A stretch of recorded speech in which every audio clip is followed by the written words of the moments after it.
800 साल का इतिहास, गद्दारी और विश्वासघात। जी हाँ, भारत के पिछले 800 सालों का इतिहास ने सिर्फ विदेशी हमलावरों का, गुलामी का, बल्कि गद्दारी का भी इतिहास है। क्योंकि जब जब भारत में राष्ट्रवादी ताकत बढ़ी है, तब तब देश के गद्दारों ने जाकर विदेशी हमलावरों से हाथ मिलाए हैं। आज सोरोस और गांधी परिवार का जो गठजोड़ सामने आ रहा है, कहीं एक बार फिर इतिहास की गद्दारी की कहानी दोहरा तो नहीं रहा।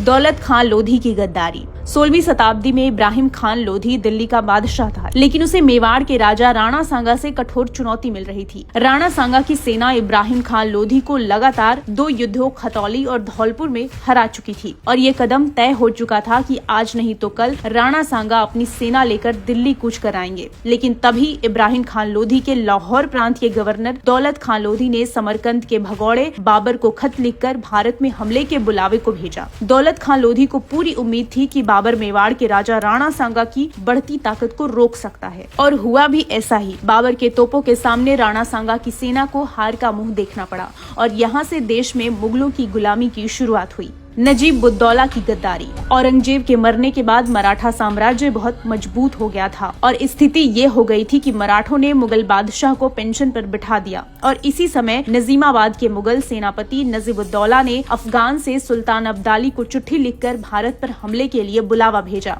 और इसी तरह पानीपत का तीसरा युद्ध हुआ, जिसमें मराठा सेना को भारी नुकसान हुआ और इसके बाद मराठों के रूप में हिंदू शक्ति का सूर्य अस्त होता चला गया।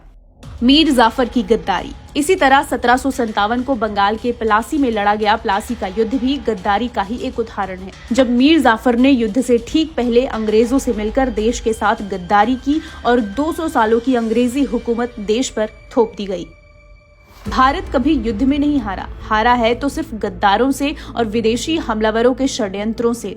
और इसी तरह एक और षड्यंत्र का सामना आज भारत एक बार फिर से कर रहा है। लगातार 3 लोकसभा चुनाव हार चुकी कांग्रेस और कांग्रेस की शाही परिवार खुलकर विदेशी डीप स्टेट की कठपुतली की तरह नजर आ रहे हैं।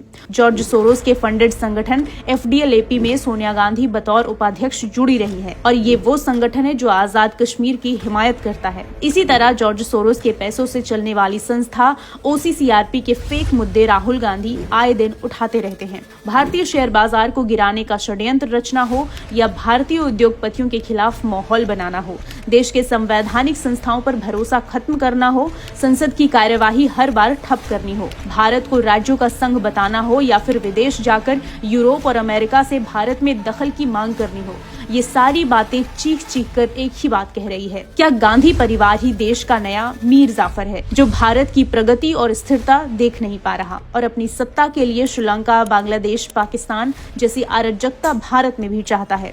अब ये देश के 140 करोड़ लोगों को सोचना है कि वो इतिहास से सबक लेंगे या बाबर, अब्दाली और अंग्रेजों की तरह एक बार फिर गद्दारी करने वालों को और जॉर्ज सोरोस को जीतने देंगे।